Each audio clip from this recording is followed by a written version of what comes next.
Ser podcast. Estás escuchando El Abierto de Hoy por Hoy. Cada día analizamos las noticias más relevantes de la actualidad, las claves políticas, económicas y sociales, con las voces de los protagonistas y los distintos puntos de vista de nuestros tertulianos.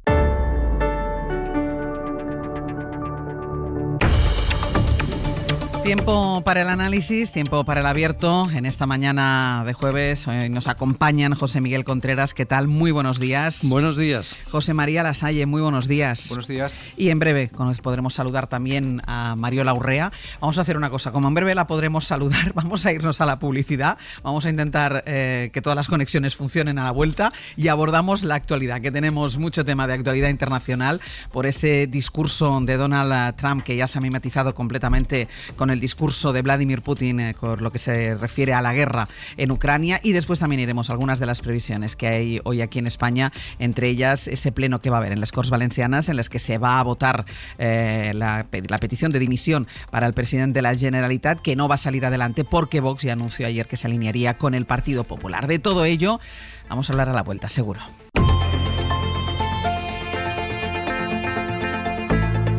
El Abierto. Ser podcast. Vamos a empezar con lo que les había dicho, pero antes me van a permitir que me vaya un momentito a Valencia porque hay una información de última hora que han hallado muerto de un disparo a un conocido empresario y exalcalde de Gandía, Arturo Torró. Juan Magraner, buen día, cuéntanos. Bueno, buenos días. Sí, efectivamente, el exalcalde de Gandía, Arturo Torró, ha sido hallado muerto en el interior de su coche en la población valenciana de Xeresa. Se investigan las causas de la muerte de este político y empresario. Fue alcalde de Gandía entre 2011 y 2015.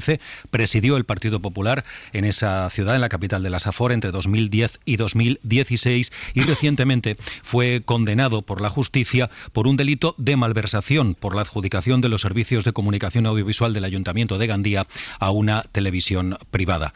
Como digo, son los detalles que de momento han trascendido y hemos podido confirmar. Arturo Torró, exalcalde de Gandía, expresidente del Partido Popular en esa importante población valenciana, ha sido hallado muerto en su coche en Xeresa. Pues quedamos, Magraner, a la espera de cualquier novedad. Hasta luego. Hasta luego. Esta es la información de última hora que nos llega desde Valencia. Insisto, en cuanto tengamos alguna novedad se la iremos ofreciendo. Vamos con la información internacional, que es la que estos días protagoniza prácticamente toda la actualidad, porque la tarde de ayer ya los titulares reflejaban de la manera en la que Donald Trump se refirió al presidente de Ucrania, porque Donald Trump, el presidente de Estados Unidos, había escrito un mensaje incendiario en su red social, un mensaje en el que llamaba dictador a Volodymyr Zelensky. Pero no contento con esto, esta noche se ha presentado en un foro de inversores a poner voz a eso que ya había escrito, palabra por palabra, a ese discurso con el que desde luego desprecia a Vladimir Putin, pero también se puede interpretar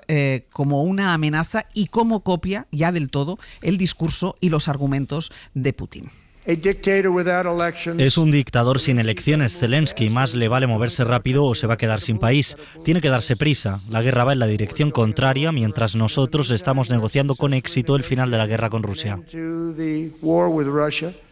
También ha dicho que fue él quien empezó esa guerra, a pesar de que ahora vamos a conmemorar 3 años del inicio de la guerra que empezó con la invasión de Rusia en territorio ucraniano. Pablo Morán, buenos días. Hola, Ángeles, buenos días. La verborrea de Trump, cada vez más cercana, como decíamos, al discurso de Putin, cada vez en un tono más elevado. No se ha parado ahí. ¿Cómo ha sido todo este episodio y qué implica? Bueno, implica que Putin debe estar disfrutando de lo lindo, como nunca, viendo a Trump cediendo también en esto, en el lenguaje hostil contra el presidente ucraniano. Hasta ahora hemos venido contando a lo largo de estos 3 años pues cruces dialécticos entre Putin y Zelensky. Que ahora Trump asuma el papel del presidente ruso es otra señal sin duda del giro dramático que está dando la nueva administración de la Casa Blanca y en particular en la política internacional. Esta escalada verbal comenzó el martes cuando Trump acusó al presidente ucraniano de empezar la guerra y de no contar con más del 4% del apoyo de la población de su país. Y esto le respondió ayer Zelensky. Lamentablemente el presidente Trump vive en una burbuja de desinformación. Esto no le ha gustado nada a Trump y a partir de ahí la réplica que escuchábamos llamándole directamente dictador a Zelensky, dictador sin elecciones. Ha habido algunas reacciones ahí en Estados Unidos. Por ejemplo, Mike Pence, el que fuera vicepresidente de Trump en el primer mandato, le ha tenido que recordar que fue Putin quien empezó la agresión. También el demócrata Bernie Sanders ha lamentado en general la estrategia emprendida por Trump en política exterior, incluido el desprecio por Europa, un punto que van a abordar la semana que viene Emmanuel Macron y Keir Starmer en una visita en Washington, donde se verán con Trump. Y un cruce dialéctico, hay que tenerlo en cuenta también, Ángels, que coincide con el desacuerdo de Kiev con la propuesta americana para explotar la mitad de sus recursos minerales allí en Ucrania, con un valor estimado de 500.000 millones de dólares. Trump reivindica esos recursos como factura al apoyo militar de Estados Unidos a Ucrania durante estos 3 últimos años y parece que quiere atarlos antes de negociar la paz con Rusia.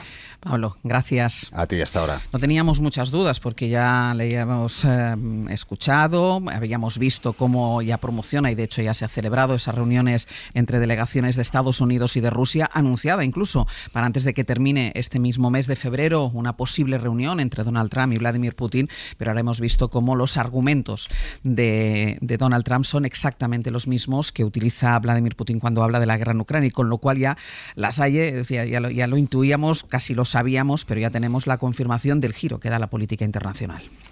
Sí, es un giro hacia la sinrazón y hacia comprometer todo aquello que venimos defendiendo en estos últimos 3 años y que ha puesto de manifiesto que existía un compromiso de Europa y de Estados Unidos con Ucrania, país invadido, país que estaba siendo objeto de una agresión militar por parte de Rusia, y ahora se cambia totalmente el relato, se identifica a Zelensky como un dictador y además se le atribuye la responsabilidad de iniciar la guerra, con lo cual, claro, a uno ya le deja en una situación totalmente alucinada, porque refleja la manera de pensar y de actuar del nuevo inquilino de la Casa Blanca, que es alguien que tiene la máxima responsabilidad de la mayor superpotencia del planeta y de quien depende nada más y nada menos, ya no solo la seguridad de Ucrania en estos momentos, sino la de Europa, la de todos nosotros.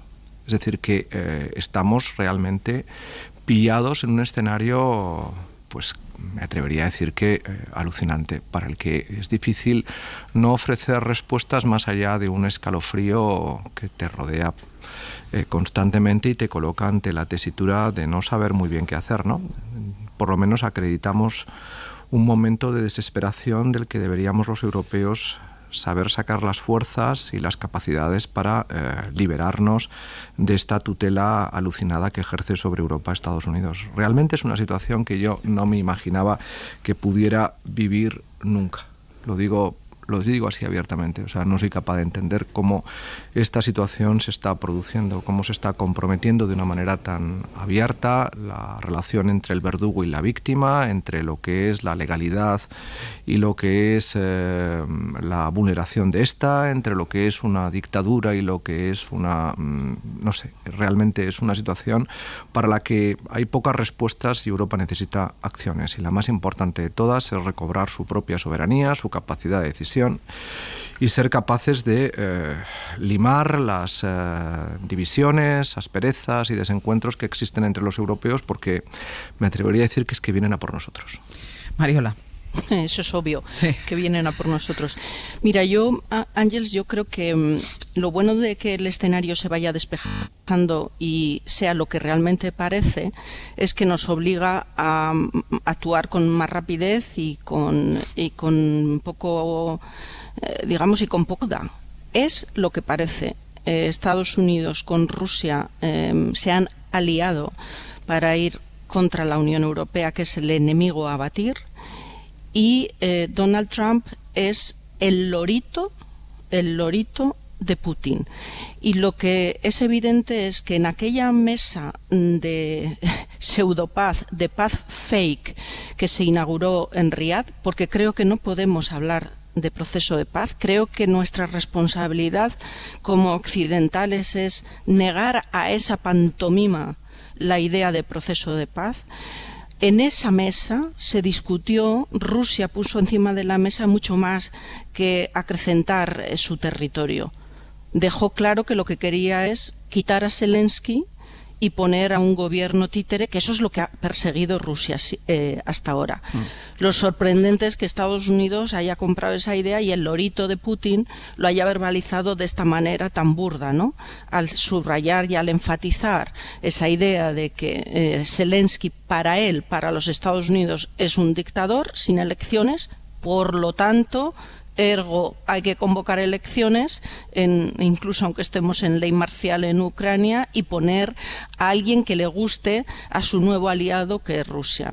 Entonces, en resumen, yo diría, 1, es lo que parece; 2, por supuesto, el objetivo a batir es la Unión Europea; 3, Estados Unidos es aliado de Rusia. No me voy a aventurar a calificarlo como enemigo de la Unión Europea, pero desde luego podríamos utilizar otros eufemismos, pero ni es aliado y difícilmente podemos ser socios de un Estado que viene a por lo más valioso que tenemos, que es el proceso de construcción europea. Y 4, ahora más que nunca hay que dar soporte y hay que apoyar a Zelensky como único líder valioso para seguir preservando no solo la soberanía territorial de Ucrania, que ese es su propósito, sino también nuestra seguridad europea, porque efectivamente lo de Ucrania no va solo de Ucrania, va de la seguridad de los europeos. José Miguel. En una reciente encuesta publicada sobre la percepción en Europa del papel de Estados Unidos, Ucrania aparece como el país, mejor dicho, cambio el verbo, aparecía como el país que consideraba a Estados Unidos el aliado más fiel e importante, cerca del 95%, apenas un punto por encima de Reino Unido, su aliado tradicional y clásico. Este es el problema, es que estamos hablando de que Donald Trump lo que está haciendo es abandonar a sus aliados. Es un proceso absoluto, claro y manifiesto de cambio de bando desconcertante, para el cual creo que no hace falta ser un gran analista internacional. Lo llevamos viendo en películas, hemos nacido en una cultura evidentemente occidental en el que Estados Unidos era el faro del mundo libre durante décadas, después de su relevante y trascendental papel en la Segunda Guerra Mundial en defensa de la democracia y contra lo que implicaba el nazismo, y de repente, en un proceso absolutamente desconcertante en fondo y forma, por lo que significa en sí mismo y cómo se ha aplicado de una manera contundente, observamos que Donald Trump ha posicionado a Estados Unidos en contra de sus aliados y a favor de los enemigos tradicionales, no solo de Estados Unidos y de Occidente, sino de la democracia y de los valores de civilización en el mundo. Esto, evidentemente, supone un caos absoluto en este momento particular que se une a todos los planteamientos que hasta ahora ha puesto encima de la mesa el presidente de Estados Unidos, que básicamente son medidas sobre las cuales no somos capaces de medir las consecuencias. No sabemos a dónde va a parar esto. Ahora mismo, en el caso de Ucrania y del conflicto en aquel país, sí podemos ver claramente cuáles han sido sus medidas. Desde luego, apoyo absoluto y total a la posición de Putin, incluso, como muy bien se ha dicho, aplicando su propio lenguaje, llamando dictador a Volodymyr Zelensky, ¿no? Que es el principio de justificación que la propaganda rusa aplicaba para hacer la invasión. Y básicamente lo que se hace es este cambio de bando, que implica además una reflexión final, que es, si esto se lleva adelante, ¿qué significa realmente? Porque de alguna manera Estados Unidos, el gran defensor de la libertad en estas últimas décadas y de la democracia, lo que está es avalando que aquel que quiera puede apoderarse de lo que quiera, lo cual, teniendo en cuenta las declaraciones anteriores, recordemos Groenlandia, Canadá, el Canal de Panamá, lo que está diciendo Donald Trump es: aquí el que tenga poder y capacidad militar suficiente, que se apodere de lo que quiera, que por él no hay ningún problema. ha salido aquí, ya la relación con Estados Unidos, la relación con los aliados. Ahora iremos más concretamente a ello, pero ha contado antes Pablo Morán como Macron, y está bien porque está Macron como encabezando un poco la acción de Europa, primero con esa cumbre del lunes con algunos líderes europeos, la que mantuvo ayer vía telemática, a la que se sumaron otros países como por ejemplo Canadá, y el anuncio de esa visita del propio Macron a Estados Unidos, de Keir Starmer también, del primer ministro británico, a Washington, para intentar convencer a Trump de que tiene que estar en la mesa, Europa tiene que estar en la mesa de negociación para esta paz en Ucrania. Ayer se reunieron, digo por videoconferencia, una veintena de líderes de la Unión para acordar una estrategia común, y Antonio Costa, el presidente del Consejo Europeo, se ha puesto en contacto con los 27 para saber cuánto pueden apoyar a Ucrania. Bruselas, Enrique García Pozo, buenos días. ¿Qué tal, Ángels? Buenos días. Porque las instituciones europeas ya han puesto sobre la mesa un nuevo paquete militar urgente para Kiev. Sí, fuentes diplomáticas explican que Kaja Kallas ha enviado un documento a las capitales con una propuesta: impulsar un paquete de ayuda militar urgente a Ucrania. Bruselas apuesta por que Kiev esté en las mejores condiciones a la hora de sentarse en una mesa de negociación, y no solamente mantiene, sino que tiene la voluntad de aumentar la ayuda militar en un momento en el que Estados Unidos intenta marginar y aislar al bloque comunitario. Este paquete se financiaría con la aportación directa de los estados, y aunque la cifra no está cerrada, la primera que se estima podría rondar los 6.000 millones de euros. La alta representante quiere que esta propuesta se debata en la reunión de los ministros de Exteriores, que se va a celebrar el lunes que viene aquí en Bruselas. En esa misma reunión se va a ratificar el 16º paquete de sanciones a Rusia, un paquete que obtenía ayer luz verde, y esa reunión, la del próximo lunes, va a coincidir con el tercer aniversario del comienzo de la invasión, del comienzo de la guerra, y en una semana en la que vamos a ver cómo Bruselas se va a volcar en el apoyo, con gestos, con mensajes, para dejar claro que el bloque comunitario está con Kiev a pesar de los movimientos, a pesar de las presiones, y que está intacto el compromiso para que Ucrania forme parte de la Unión Europea. De hecho, vamos a ver cómo el Colegio de Comisarios en pleno se va a desplazar la semana que viene a la capital comunitaria. Así que días de gestos explícitos, de compromisos, de propuestas y de movimientos diplomáticos constantes, algunos discretos y otros más visibles. Hablabas de la reunión ayer en el Elíseo. Macron reunía a varios dirigentes europeos.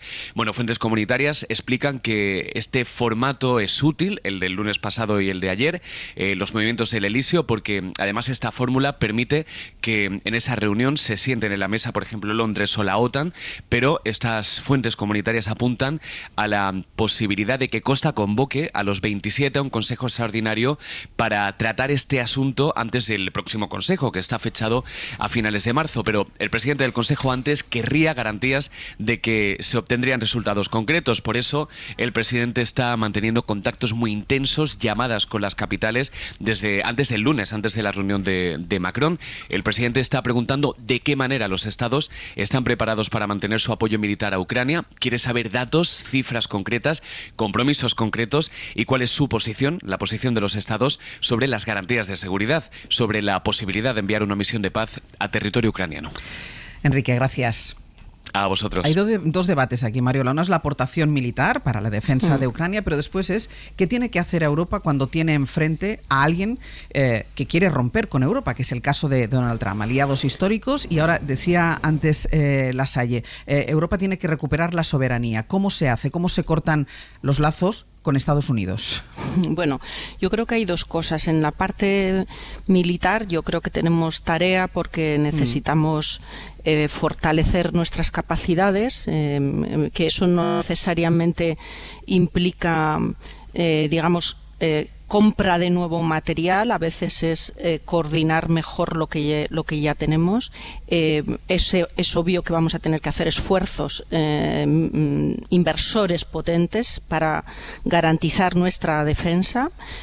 La manera en la que lo pagamos creo que es el gran debate. Por eso me parece muy equivocado plantear la dicotomía clásica de tanques o mantequilla. Creo que la batalla a dar es un esfuerzo mancomunado en la Unión Europea que permita hacer frente al esfuerzo inversor en materia de capacidades militares. Pero luego es evidente que necesitamos también preservar nuestra soberanía estratégica. Así lo llamó a ese esfuerzo por ir dependiendo menos en términos también económicos de otros. Así lo llamó, Francia hace unos años. Es un concepto que no lo asumimos nadie más, quizá también por las connotaciones que la palabra soberanía estratégica, soberanía tiene, y preferimos otras opciones. Autonomía estratégica abierta es lo que propuso el Gobierno de España, pero en definitiva el objetivo tiene que ser el mismo. Es ir ensanchando aquellos espacios para la no dependencia y aceptar también, vamos a tener que ser interdependientes en otros campos, eso no lo podemos obviar, pero es en la medida de lo posible hacerlo entre los europeos o hacerlo con aquellos nuevos aliados y nuevos socios. Es que el problema no es tanto, diría yo, la soberanía estratégica, sino que nos han cambiado el paso, que nuestro aliado ha dejado de serlo. Claro. Y nos ha dejado, si me permitís una expresión poco sofisticada, pero que yo creo muy gráfica, pues nos ha dejado plantados. La cuestión es ahora cómo reordenar. Yo creo que hay una urgencia mayor que todo esto, que es garantizar nuestra seguridad, no solo la de Ucrania. La seguridad de Ucrania es nuestra seguridad, pero nosotros tenemos que garantizar nuestra seguridad y la de todos nuestros Estados miembros de la Unión Europea, porque no está absolutamente, no es inimaginable al 100% que haya nuevas injerencias en otros territorios de otros Estados miembros, y hoy por hoy no está garantizada la activación del artículo 5 de la OTAN, que es la seguridad colectiva. Por tanto, ahí hay una urgencia. Y esa hay que atenderla. José Miguel. Es evidente que en este caso no somos espectadores simplemente del proceso que está llevando a cabo Donald Trump. Esta semana titulaba The Economist, yo creo que muy acertadamente, lo que está ocurriendo como el asalto de Trump a Europa. Es decir, estamos siendo manifiestamente atacados, y aparte del conflicto de su participación o la intervención en el conflicto de Ucrania de la que hemos hablado, están las medidas económicas que hace un rato Javier Ruiz volvía a recordar con el famoso tema de los aranceles, en un mundo que ahora mismo caminaba en otra dirección. O sea, todo el proceso de globalización lleva a entender, por ejemplo, para ver la complicación o la complejidad que tiene todo el proceso de los aranceles. El otro día contaban Apple, para hacer sus productos, hoy en día necesita trabajar con materiales provenientes de más de 50 países. No hay ningún proceso industrial ahora mismo en el mundo que sea autárquico económicamente, es decir, que un único país sea capaz de desarrollar al completo. Por tanto, esto implica un cambio enorme que también tiene que ver, desde luego, con la cuestión de la ideología con respecto a la aplicación de políticas militares. Y esto afecta ahora mismo a todos, porque claro, ¿cómo se restablece? Que es la gran pregunta, ese interrogante que hemos puesto esta mañana encima de la mesa. Pues claro, muy complicado. Es evidente que nosotros tenemos un arma muy poderosa que hasta ahora no ha sido derrotada en estas últimas décadas, que es la democracia. Recordemos que al final la gente vota, y ahora que se está viendo los procesos electorales en diferentes países, el crecimiento de la ultraderecha, recordemos que Trump y J.D. Vance, su vicepresidente, ha venido justo de cara a las elecciones de Alemania a decir que a quien hay que votar es a la ultraderecha alemana. Por tanto, no olvidemos que cada ciudadano, cuando vaya a votar, tiene bastante que decir en este proceso en el que estamos introducidos. Y evidentemente, la otra conclusión importante, además de democracia, que hemos aprendido en Europa, es el trabajo conjunto, es la unidad. Europa ha aprendido en estas últimas décadas, desde el final de la Segunda Guerra Mundial, que cuando actúa unida sigue teniendo una extraordinaria fuerza. De ahí ese asalto de Trump a Europa, que no es evidentemente casual, sino realmente es ir contra un enorme contrapeso. Y esto introduce, y con eso acabo, un debate importante ideológico, tanto en la izquierda, que efectivamente tiene que replantearse en esta situación completamente distinta y ante un ataque si valen los viejos códigos de defensa de la paz a ultranza, sin tener en cuenta que la fuerza militar está ejerciendo realmente de una manera terrible, como estamos viendo su poder. Y por otro lado también en la derecha, que de manera tradicional ha tenido como gran aliado a Estados Unidos. Estamos viendo la crisis ideológica que en España se plantea cuando se le pregunta a la derecha qué opina sobre Trump. Y ahora mismo pues prácticamente solo Vox y Díaz Ayuso, que parece mantenerse firme, plantean claramente, ya hasta el PP está empezando a hablar. Esto afecta tanto a la izquierda, tanto a la derecha, como a todos los ciudadanos europeos, que tenemos que aceptar este nuevo orden que se nos ha propuesto desde una agresión exterior y que evidentemente solo a través de democracia y solo a través de unidad puede hacerle frente a Europa. Déjame que voy contigo después, sobre el papel que puede o que tiene que jugar Europa. Tú decías antes, Lasalle, vienen a por nosotros. Pues a la vuelta continuamos y además ya ha sacado Contreras el tema de las elecciones que se van a celebrar, se van a ir celebrando en Europa con ese auge de la ultraderecha. Ayer volvió a haber debate también en Alemania, iremos a ello y veremos cómo el tema de la inmigración sigue siendo clave y cómo puede haber un pacto entre conservadores y socialdemócratas, pero si se endurecen las medidas contra la inmigración.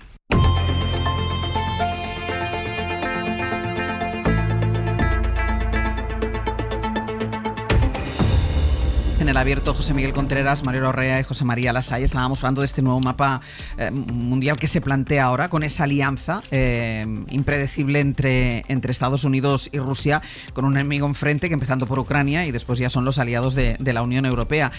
Preguntaba qué tiene que hacer la Unión Europea, planteábamos el análisis y el debate por ahí, decía Lasalle, decía Contreras, democracia y unidad. La clave es la unidad sobre la democracia, evidentemente, pero la clave es la unidad. Si no es capaz Europa de salvaguardar su unidad en estos momentos, entonces irán cayendo cada una de las piezas del complejo tablero europeo, y eso hay que tenerlo muy en cuenta, ¿no?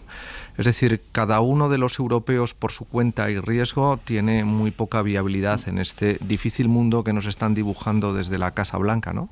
No podemos imaginarnos a Finlandia, Letonia, Estonia o a Lituania o a la propia Polonia en un contexto de guerra fría dentro de Europa, con una Rusia crecida, con visos de viabilidad geopolítica frente a la presión que esta potencia pueda tener sobre estos países, ¿no? Es decir, que si van cayendo las piezas, caemos todos, y yo creo que esa conciencia es fundamental que prenda en el conjunto de la sociedad europea, y por lo tanto, más que nunca, la unidad es fundamental. Rusia trata de romper esa unidad mediante sus herramientas demagógicas, pero Estados Unidos también, porque al final Estados Unidos también es consciente en este conflicto geopolítico con China que Europa es una pieza fundamental.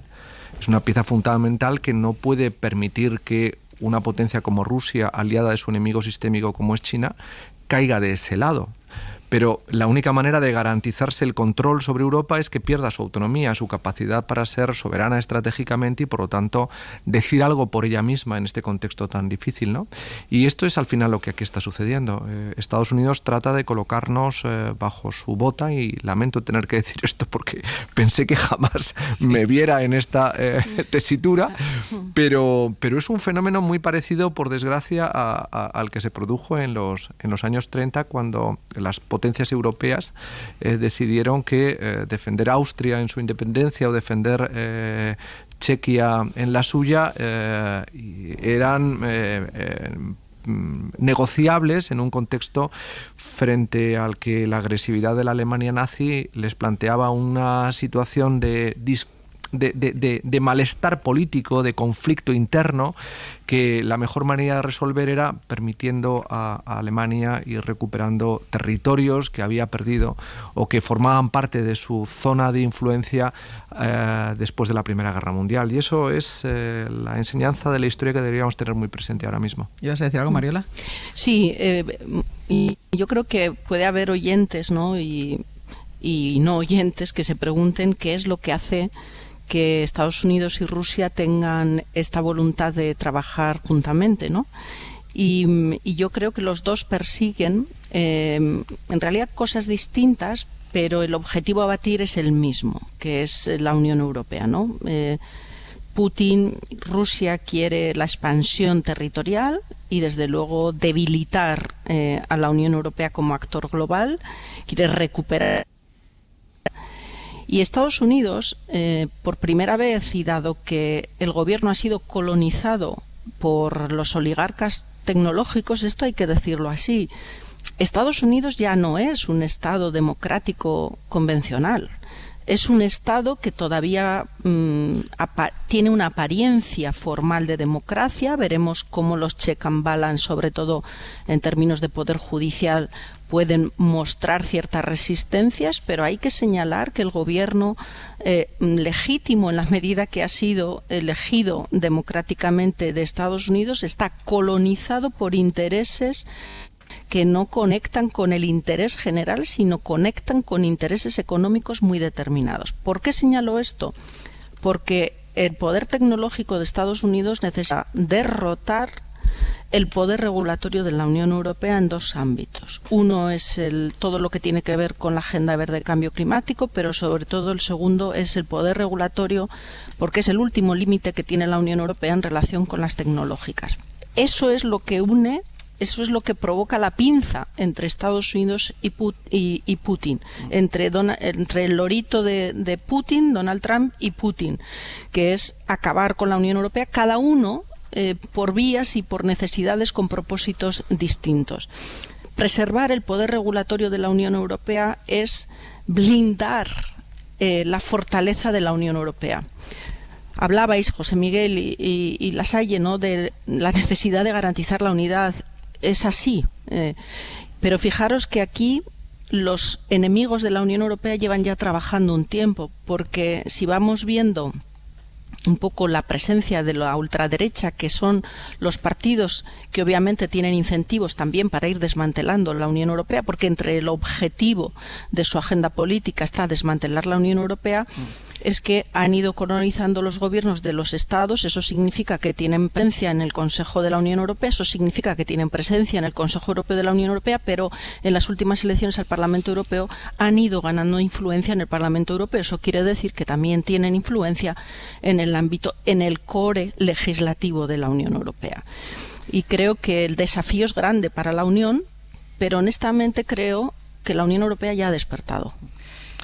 Hay que tener en cuenta que esto no son hechos aislados. Lo que no esperábamos, desde luego, es, digamos, la agresividad de la implantación de las nuevas medidas o de la nueva visión del mundo que parece querer imponer Donald Trump. Pero estamos en un proceso que ya viene en los últimos años de deterioro internacional de la palabra democracia aplicada a la práctica política en el mundo. Hay un libro interesante de un profesor de la Universidad de Barcelona que se llama Stephen Forti, que se llama Democracias en extinción, que analiza todo este fenómeno y en él explica, entre otras cosas, aporta datos como hay un organismo en la Universidad de Gotemburgo que se llama Variedades de Democracia, que analiza el proceso de pérdida de sistemas democráticos en el mundo. Ahora mismo, según estas cifras, prácticamente más del 70% del mundo está bajo regímenes autocráticos, bajo dictaduras, fuera de la democracia, introduciendo el matiz que ahora mismo Mariola hablaba. Ahí entendemos que Estados Unidos es una democracia, desde luego lo es en el proceso de elección. Queda la duda de si lo sigue siendo en la aplicación de las políticas de cara al futuro. Por tanto, cuando decimos esto de la solución pasa por democracia y unidad, entendamos lo que estamos queriendo decir. Polarización ha existido siempre, alguna vez lo hemos dicho en este mismo programa. Siempre ha habido división de opiniones y casi siempre dividido en dos.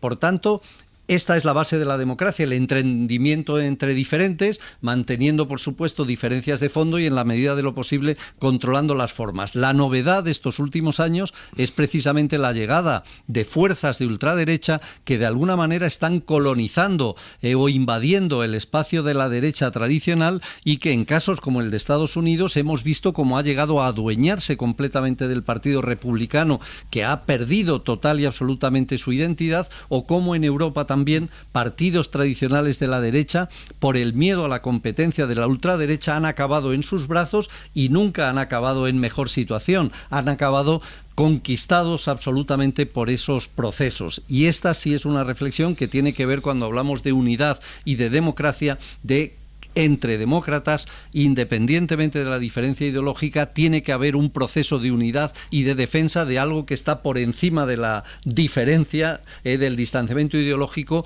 que es esa preservación de los valores democráticos que son la base de nuestro proceso de civilización en las últimas décadas. Mira, pues sobre esto hay elecciones, lo decíamos antes, hay elecciones en Alemania este fin de semana, el domingo, que van a terminar, o al menos eso pronostican las encuestas, con la ultraderecha prorrusa y pro-Trump como segunda fuerza. Recordemos el papel que está jugando la administración de los Estados Unidos, Elon Musk, en estas elecciones por ese apoyo a Alternativa por Alemania.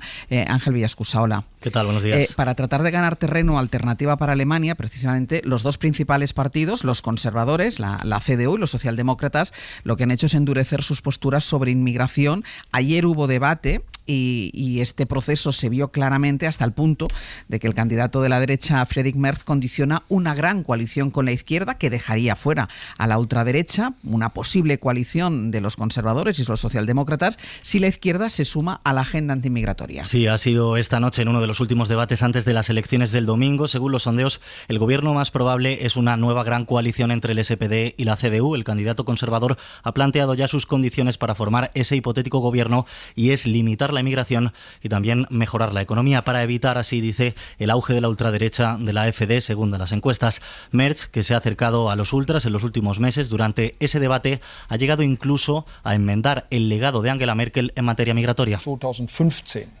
in der Migrationspolitik in Deutschland falsch gelaufen. Y dice que el año 2015, cuando la canciller abrió las fronteras durante la crisis de refugiados, fue un error en la política migratoria alemana, un error, dice, que han corregido en el Bundestag y en su propio partido. Mientras, el canciller Olaf Scholz ha asegurado que solo está dispuesto a aumentar las deportaciones de los solicitantes de asilo que hayan sido rechazados y de los delincuentes. Irregulär nach Deutschland kommt, zurückgeht. El canciller alemán saca además pecho con su política migratoria y dice que ya han reducido las llegadas en más de 100.000 personas. Scholz le ha pedido que, pase lo que pase, no gobierne con la AfD, y Merz ha reiterado que mantiene ese cordón sanitario. Gracias, Ángel. Hasta luego. En el abierto, José Miguel Contreras, Mariola Urrea y José María Lasalle. Vamos a cambiar de asunto y vamos con algo que está hoy en la agenda del día, y es que comparece en les Corts Valencianas el presidente de la Generalitat, Carlos Mazón. Es una sesión de control en la que se va a votar una iniciativa de Compromís, y esta iniciativa dice que si Mazón tiene que dimitir o no tiene que dimitir. Para que esta iniciativa salga adelante es importante el concurso de Vox, que es lo que va a hacer Vox. Y ayer el diputado de Compromís, Joan Baldoví, se lo quiso preguntar directamente en el pleno que había en les Corts Valencianas, quiso preguntar directamente a Vox qué iban a hacer, y por eso les lanzó esta pregunta. Señores y señores de Vox, ¿vostès creuen que ha de seguir gobernando un incompetente? Sí. Ha dicho que sí. Vale, perfecto. Vox diu que té que seguir gobernando un incompetente. La pregunta que les lanza, si consideran que tiene que seguir al frente del gobierno de la Comunitat Valenciana un incompetente, y la respuesta que da la ultraderecha representada en la Cámara Valenciana es que sí, que tiene que seguir gobernando un incompetente. Radio Valencia, Natalens, buen día. Buen día, Ángels. El caso es que esta es una votación que no es vinculante, pero es que además Mazón la va a superar, porque va a tener, si hacemos caso a lo que ya decían ayer en les Corts, va a tener el apoyo de Vox. Habrá que escuchar las explicaciones que da él, sobre todo, pero ayer ya anticipaba que explicaciones va a dar pocas. Sí, en la sesión de control los grupos de la oposición vuelven a preguntarle por qué no ha dimitido aún, con todo lo que está saliendo a la luz, las mentiras que a su juicio ha contado el presidente. Le volverán a preguntar dónde estaba entre las 3 y pasadas las 7, cuando llegó el CEPCOPI, por qué el mensaje se envió tan tarde, preguntas que también le ha formulado la jueza de Catarrocha, pero él no responderá por respeto a la justicia. Lo hicimos con el primer requerimiento y ahora con el segundo, y ya les adelanto que ningún miembro del Consell ni ningún miembro de la Generalitat Valenciana va a alterar el respeto a la juez, va a alterar el respeto al proceso. Ese requerimiento será contestado y a continuación trasladaremos las valoraciones oportunas. Lo pienso hacer, pero creo que quien primero merece una respuesta es la que ha realizado el procedimiento. Después de la sesión de control, Ángels, se votará esa iniciativa de Compromís que pretendía que cada diputado se levantara y dijera si está a favor de la dimisión del presidente, pero no será así porque Vox ha pedido y tiene preferencia que sea votación electrónica y secreta, es decir, que el resultado no aparezca en el panel electrónico que identifica cada escaño. Si no hay sorpresas, los populares y Vox, que tienen mayoría, votarán que Mazón no debe dimitir y la oposición votará que sí. Lleva mucho tiempo la oposición en la Cámara pidiéndole explicaciones al presidente de la Generalitat, explicaciones que no da. Lo último es la petición que le habían hecho los socialistas, que querían un listado de llamadas del presidente para saber con quién habló el día de la Dana, si estaba tan localizable como dijo. La Generalitat respondió enviando datos mezclados de cientos de terminales con el argumento de que Telefónica no proporciona las facturas individuales con las llamadas individuales de cada móvil. Bueno, dicen los socialistas, Ana, que según el pliego de condiciones del contrato eso es falso, que tiene que existir un registro por separado de cada teléfono. Sí, en ese contrato figura que la compañía adjudicataria de los servicios debe ofrecer información sobre el registro de las llamadas, tanto las salientes como las entrantes, un registro que permita obtener el detalle del tráfico y la facturación generada por todas las líneas, las externas y las internas de la Generalitat. Y el diputado socialista Toni Gaspar afirma que esta es otra mentira más del presidente. Las mentiras y manipulaciones de Mazón no se pueden soportar más. Los valencianos tenemos derecho a un presidente que nos proteja, un presidente que no nos mienta y no un presidente que se fía a la mentira y la manipulación su supervivencia. Fuentes de Presidencia, Ángels, no valoran la denuncia socialista y remiten a la respuesta que dieron en su día. No se puede dar detalle de las llamadas y adjuntaron la factura de las llamadas de todos los terminales entre septiembre y octubre. Ana, gracias. De nada. Escuchábamos a Carlos Mazón, como ayer decía, que no iba a dar muchas explicaciones hoy en esa sesión de control porque hay un procedimiento y él, por respeto a la justicia, no va a dar explicaciones. Hace referencia a esos autos que hemos conocido de la jueza de Catarroja, que asegura que las muertes eran evitables, no los daños materiales, pero que las muertes hubieran sido evitables si se hubiera lanzado la alerta antes, y en eso se está centrando la investigación y eso es lo que le pregunta a la Generalitat. Ayer ya contábamos que se tardó muchísimo en lanzar esa alerta, e incluso nos comentaba el delegado de La Vanguardia en Valencia cómo había habido muchísima tensión dentro de esa reunión del CECOPI porque no se lanzaba precisamente esa alerta, y sobre eso hoy hay algunas informaciones en los periódicos de la Comunidad Valenciana. En la portada de Levante leíamos a las 8 este titular: el CECOPI tenía preparado el mensaje de alerta a las 7 de la tarde. El borrador del aviso de emergencia permaneció, por tanto, más de una hora listo sin ser enviado a la población. Y Las Provincias titula que AEMET comunicó a la Generalitat a las 7:36 de la mañana que las lluvias serían catastróficas. Es más, el boletín matinal del 29, el día de la tragedia, avisaba de que el umbral de la alerta roja se podía rebasar en 2 o 3 horas. Y lo que cuentan también varias portadas, la de Levante, la del País, es esa frase que nos describió ayer el delegado de La Vanguardia, que dijo el presidente de la Diputación de Valencia, Monpó, eso de enviad ya de una puta vez la alerta. Y estamos viendo cómo la EMET dice, o que mandó esa alerta ya a las 7:30 de la mañana aproximadamente. Recordemos también que Mazón utilizó un audio sesgado, un sonido manipulado para rebajar el nivel de alerta que según ellos había mandado la EMET, y cuando se pudo escuchar el segmento entero de esa conversación que mantuvieron las técnicas de la EMET con la de emergencias de la Generalitat, se veía claramente cómo la emergencia, cómo la alerta había llegado muchísimo antes. Se está encastillado completamente Contreras. Mazón no va a dar ninguna explicación, aunque no hubiera procedimiento judicial tampoco la daba, ha ido cambiando de versión, ahora se escuda en ese procedimiento abierto. Insistimos, además es un procedimiento, y fue muy clara en su auto la jueza, que se centra precisamente en esa alerta, porque si esa alerta se hubiera lanzado antes seguramente se hubieran salvado muchas vidas. Sí, lo más terrible de toda esta situación es el trasfondo de qué estamos hablando, ¿no? Y lo que ocurrió realmente, y el elevadísimo número de víctimas que acarrearon no solo las circunstancias climatológicas, sino por lo que se ve la posibilidad de que algunas decisiones administrativas o decisiones políticas pudieran haber contribuido a que la tragedia no fuera tan enorme.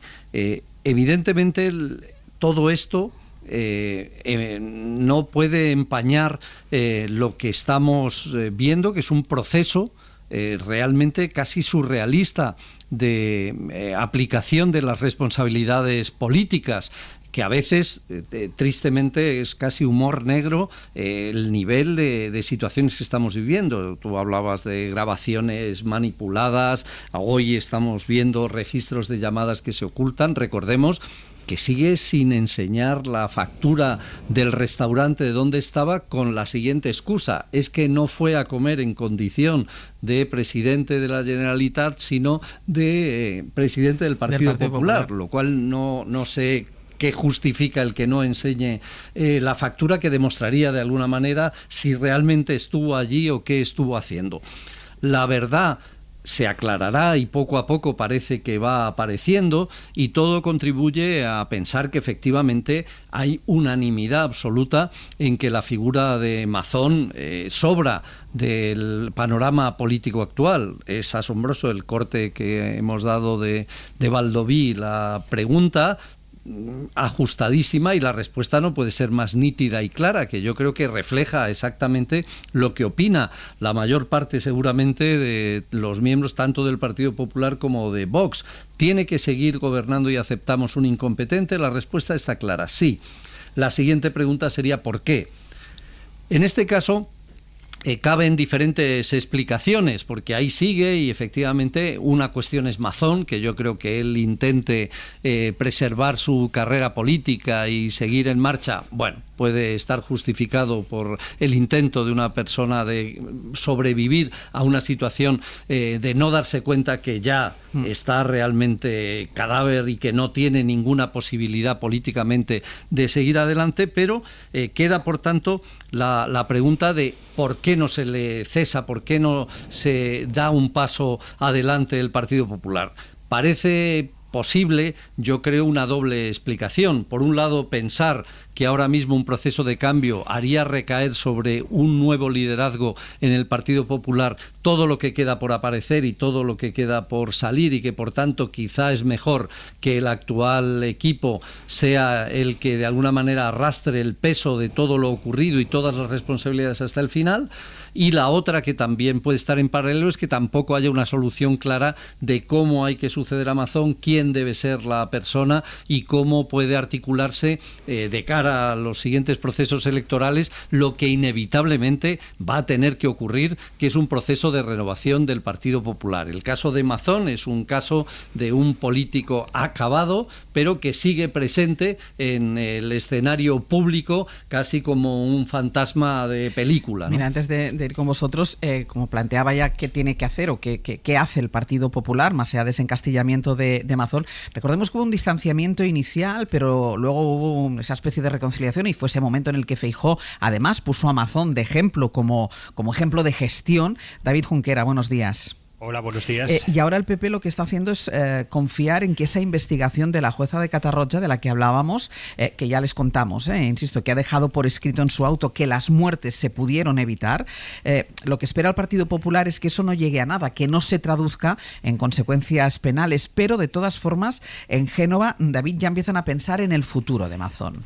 Sí, una especie de ni contigo ni sin ti. En el PP tienen claro que no van a dejar que Mazón cargue con todas las culpas de lo ocurrido, pero esto tampoco quiere decir que Mazón sea su hombre para el futuro. De momento, tras la frialdad inicial y las diferencias de criterio con las actuaciones del varón valenciano, recordad que Feijóo llegó a hablar de un Mazón noqueado, en Génova han optado últimamente por el apoyo. Como ejemplo, esos aplausos que le dedicaron sus colegas en la reunión de varones autonómicos de Asturias, o Tellado recientemente diciendo que Mazón tiene que seguir igual. Pero Feijóo en los últimos días ha vuelto a recordar que el futuro del todavía líder de los populares valencianos depende de la reconstrucción.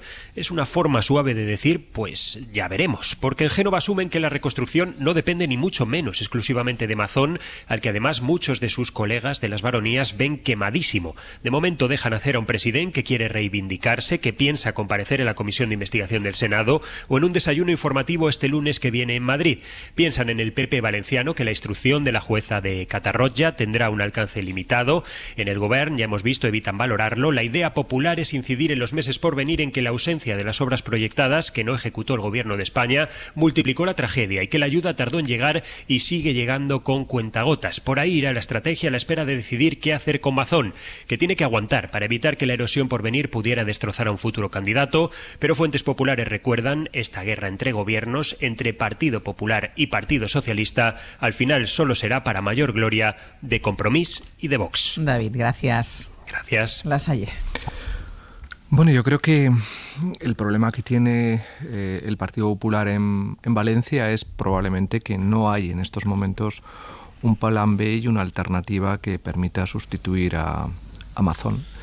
Entre otras cosas porque la llegada de este supuso en su momento una salida de una serie de perfiles políticos próximos a lo que fue la etapa anterior a Pablo Casado y una entrega del aparato del partido en Valencia al liderazgo de Mazón. Y ya sabemos que en la política muchas veces los liderazgos son abrasivos en el sentido de que no dejan a títere sin cabeza, ¿no? Y hay algo de esto en el problema que ahora mismo tiene el Partido Popular a la hora de diseñar un plan B que permita afrontar no solamente la reconstrucción del impacto de la Dana, sino lo que ha representado también para la Generalitat y para la viabilidad del Partido Popular como partido de gobierno en Valencia, que ha sido históricamente eso, ¿no?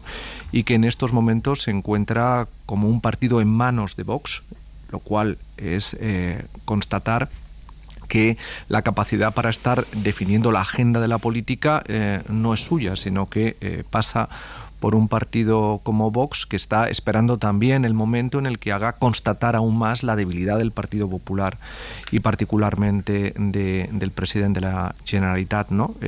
La verdad es que es un escenario bastante complejo para el Partido Popular, pero no hay que olvidar que es fundamental también a la hora de poner de manifiesto que es una alternativa al gobierno de Pedro Sánchez a nivel nacional, porque lo que ha pasado en Valencia es la constatación de un fracaso en modelos de liderazgo, en modelos de gestión, en el desarrollo incluso de lógicas de transparencia y de compromiso con la ciudadanía en un contexto donde se ha agudizado el populismo, donde hay mensajes políticos de fondo que comprometen claramente los diseños más técnicos y fiables de la democracia en su funcionamiento institucional, y todo eso está ahora mismo cogidito de los alfileres de la personalidad de un político que, como decía José Miguel, está ya fuera de cualquier posibilidad de vigencia o continuidad, porque lo único que está haciendo es levantar cortinas de humo para tratar de disimular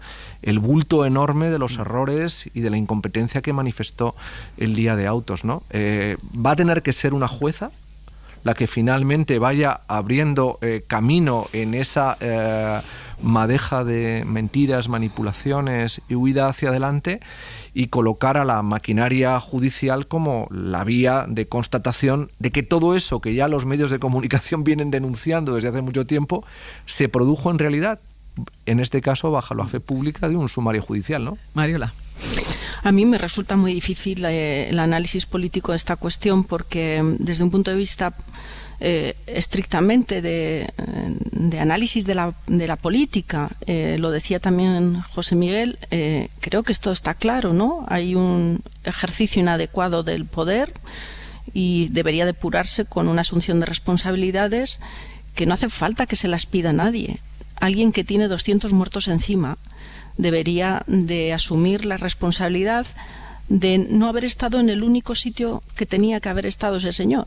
A mí me da igual si estaba comiendo o no estaba comiendo. Además, ese es el hecho indiscutible. Él no estaba donde tenía que estar. Conclusión, no hay más debate en términos de responsabilidad política. Pero es que también, si vamos a la dimensión humana, es cómo alguien aguanta y con qué falta de decoro persiste en su empeño de seguir estando al frente de un gobierno cuando el único día de tu vida que tenías que demostrar el liderazgo como presidente, el único, porque hay 200 muertos, más de 200 muertos, tú decidiste estar trabajando tu oratoria. Es que es todo tan ridículo que si no fuera porque estamos hablando de muertes, de dolor y de una tarea ingente de reconstrucción de una parte del país, que este señor no puede afrontar ni él ni un gobierno que hoy en manos de quién está, porque me traten de convencer que este señor lidera algo. Este señor no lidera nada, este señor es un zombie.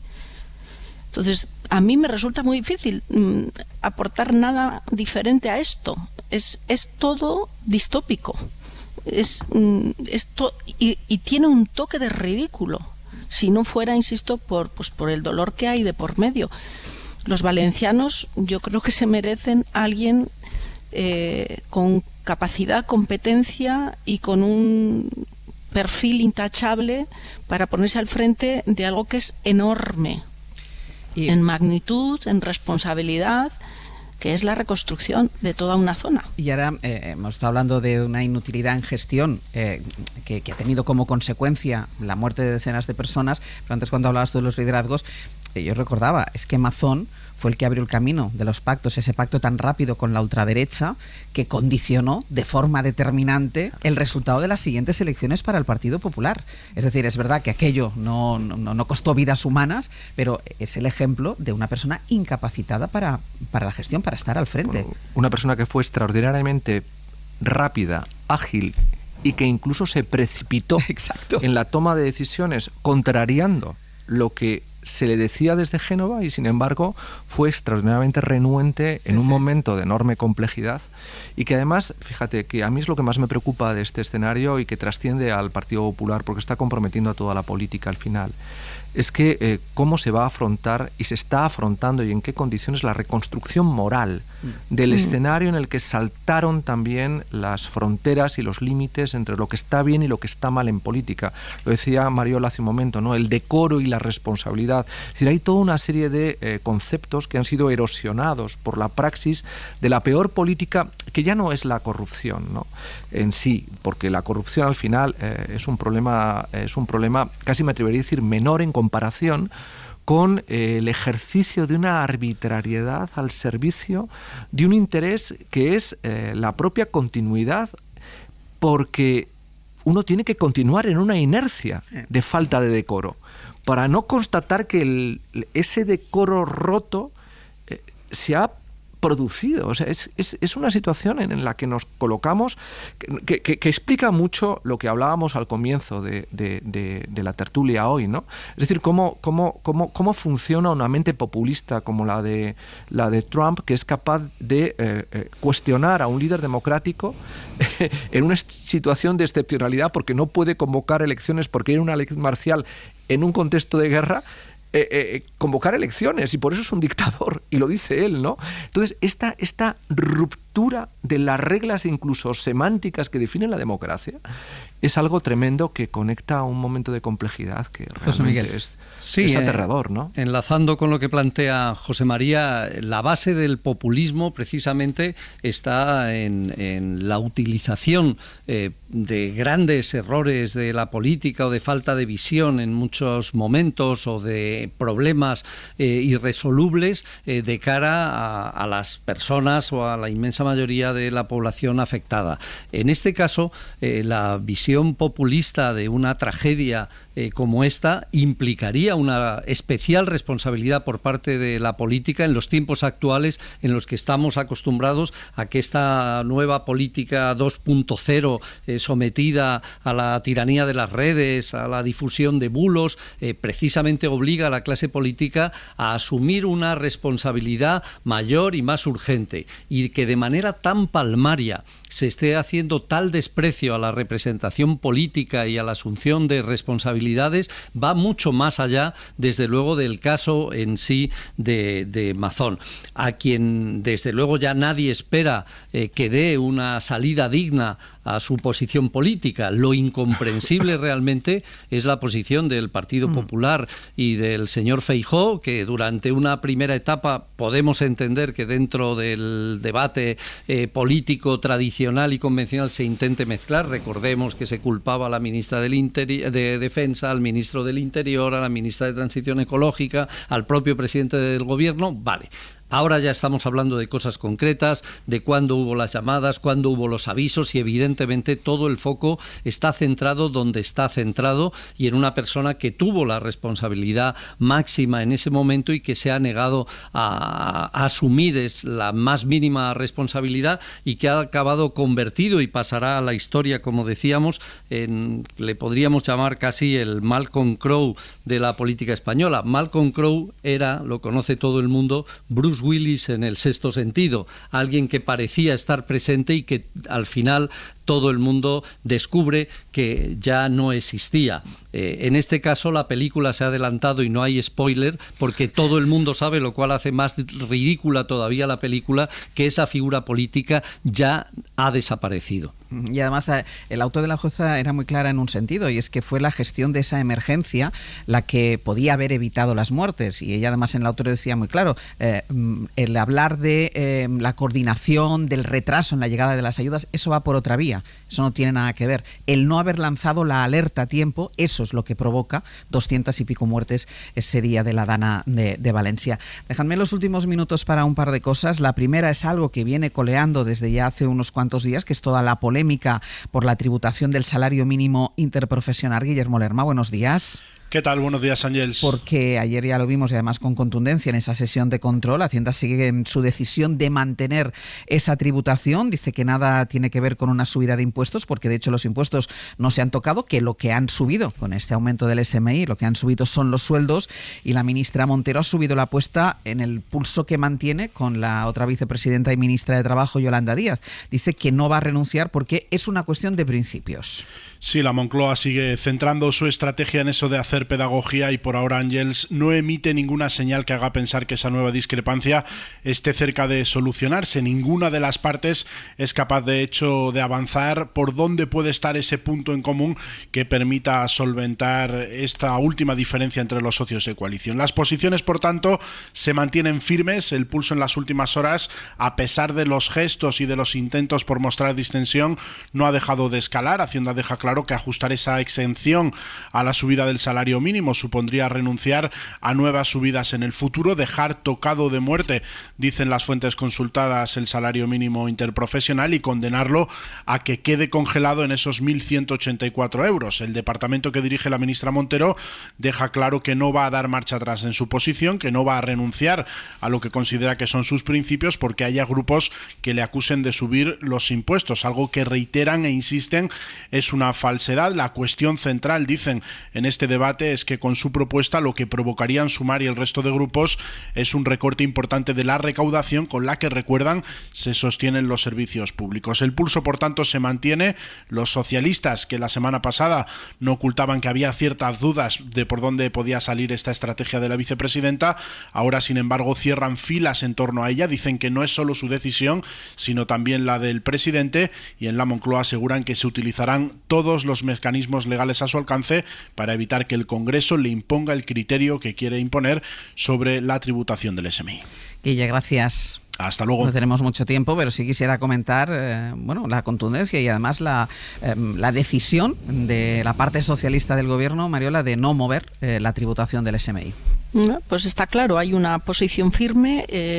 Cuando se sacan en política los principios a relucir, el margen de maniobra es cero, porque los principios son indiscutibles, son innegociables. Las propuestas políticas sí que se pueden discutir, pero una vez que ha aparecido la palabra principios en la antena... Es lo que dice María Jesús Montero, es una cuestión de principios. Pues está cerrado el debate, no hay más margen. Políticamente hablando, no hay más margen, porque los principios son... innegociables. Vas allí.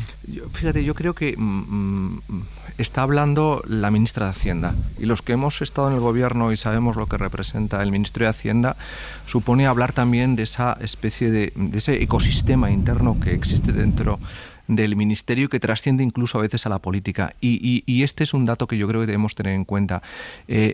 Si no se hiciera tributar, habría que modificar los tramos del IRPF, y eso significaría tocar la ley del IRPF. Y no veo a este gobierno con margen de maniobra para poder entrar en esa cacharrería que podría suponer a abrir el melón de una reforma de la ley del IRPF. Más bien yo creo que de fondo está este debate y no otros que estamos a veces planteándonos. José Miguel. Bueno, seguramente en política a veces tan importante como las respuestas son sobre todo las preguntas. Si la pregunta ¿es justo que la gente que cobra menos en un país pague impuestos? Pues yo creo que es muy difícil no responder otra cosa de que, hombre, suena raro. Si la pregunta ¿es justo que los que pagaban el año pasado impuestos por esta cantidad ahora lleguen otros nuevos que cobran esa misma cantidad y no lo cobren? Si colocamos como idea que la línea de dónde se empieza a pagar impuestos es el salario mínimo interprofesional, ¿qué ocurre el año que viene y el año que viene y el año que viene? ¿El gobierno tiene que dejar de subir los salarios? O tres, una última pregunta, ¿estaríamos orgullosos de vivir en un país en el que los salarios más bajos lleguen a subir tanto que lleguen incluso a poderse permitir pagar impuestos y contribuir a que todas las clases, especialmente las más desfavorecidas, tengan realmente un servicio público avanzado y que cubra todas sus necesidades? La pregunta a veces es más importante y de alguna manera condiciona la respuesta. Una última cosa, porque hay una imagen que ya se ha producido en el Tribunal Supremo, porque ha llegado ya, porque declara ante este tribunal José Luis Ábalos. Miguel Ángel Campos, buenos días. Buenos días, Ángeles. Es la segunda vez que declara, compareció, lo hizo de forma voluntaria en el mes de diciembre, hoy acude ya imputado y eso abre la posibilidad de que el juez adopte medidas cautelares. Sí, a tal efecto ha convocado una vistilla de cautelares al finalizar esta declaración que empezaba o que tiene que empezar a las 10 de la mañana. Medidas cautelares que en cualquier caso no van a pasar más allá de comparecencias periódicas o de retirada del pasaporte, si es que finalmente así se aplican. Como decía, pues ha llegado José Luis Ábalos, ha bajado del taxi a las 9:33, acompañado por sus abogados, ha entrado sonriente, tranquilo, al Tribunal Supremo. En unos minutos comienza a declarar, una declaración en la que no va a ser tan larga como la primera que ofreció de forma voluntaria, porque según fuentes jurídicas consultadas por la SER, ni el fiscal ni el juez tienen previsto preguntar nada más allá de que ratifique o no su declaración inicial y si quiere añadir alguna cosa o rectificar algo de lo dicho en esa primera declaración. Sí que va a exponer José Luis Ábalos a su abogado algunos asuntos, va a incidir de nuevo la licitud, él asegura, de sus actuaciones durante su periplo como ministro de Transportes y que también no recibió, dice él, absolutamente nada de Víctor de Aldama. Campos, quedamos a la espera de ver qué pasa cuando termine esa declaración. Gracias. Os mantenemos informados. Un abrazo. Hasta luego.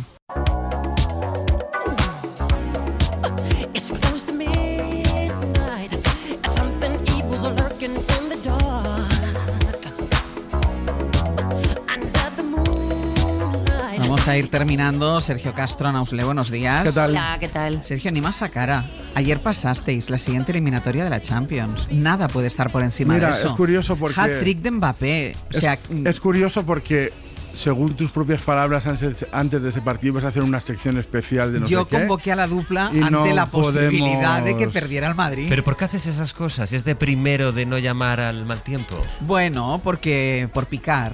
Ya, pues ahora la picada eres tú. No, porque yo me alegro por Sergio, porque tiene un mal día. Entonces, al menos... En general tengo un mal año. Tienes un mal año, al menos que el Real Madrid le dé alguna alegría. Ánimo que solo es febrero. Venga. En el avance iba a decir. En el Ministerio de Ciencia y Tecnología, Jaime García Cantero y Nuño Domínguez nos van a hablar, por supuesto, del escándalo de la criptomoneda fraudulenta, donde Milei dice que él solo pasaba por allí y que es un asunto de personas mayores y de asuntos privados, que ya uno si pierde el dinero es su problema.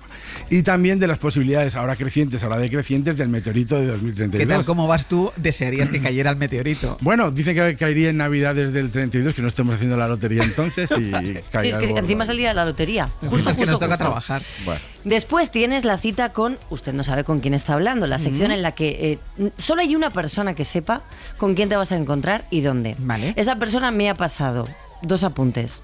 Plaza de Prosperidad en Madrid, 10:30, llevar a bolsas de la compra y un pescado podrido. Dios. Del salmón al pescado podrido. Bueno, ¿te la ha pasado la misma persona? Puede ser. Vaya cita, Vaya planazo. Envidia. Bueno, para lo de la prosperidad sí, al resto ya no. En clase de lengua con Lola Pons tenemos hoy el lenguaje diplomático en tiempos prebélicos, lo que se dice cuando se quieren decir otras cosas. Y luego en el cine hoy, cine basado en hechos reales. La dictadura brasileña con el estreno de Aún estoy aquí, y también la vida de un personaje fascinante con también el estreno de Limonov. Y luego con Ainhoa Aguirre-Goitia en Al Diente vamos a hablar de asociaciones, de a qué nos recuerda o qué nos dice la memoria cuando comemos determinados platos y hacia dónde nos llevan esas asociaciones. Ay, qué bonito. ¿Ves? La Magdalena de Proust. Puede ser. Bueno, puede ser, sí. pero es a lo mejor el cocido de tu madre. ¿Por qué tienes que ponerte tan intelectual en este momento? Porque ese ejemplo es que Lasalle, asísteme aquí. ¿Es esto la Magdalena de Proust, no? Sí, sí. Que eran bizcochos Claro, y que en realidad era sobre todo haberlos sumergido en el té. Claro. Efectivamente, pues el recuerdo del puchero de mi madre. Y la rosa al forno. Hey, tú, que terminamos, que José Miguel Contreras, Mario Laurrea, José María Lasalle, hasta la semana que viene. Hasta la semana que viene. Muchas gracias. Para no perderte ningún episodio, síguenos en la aplicación o la web de la SER, Podium Podcast o tu plataforma de audio favorita.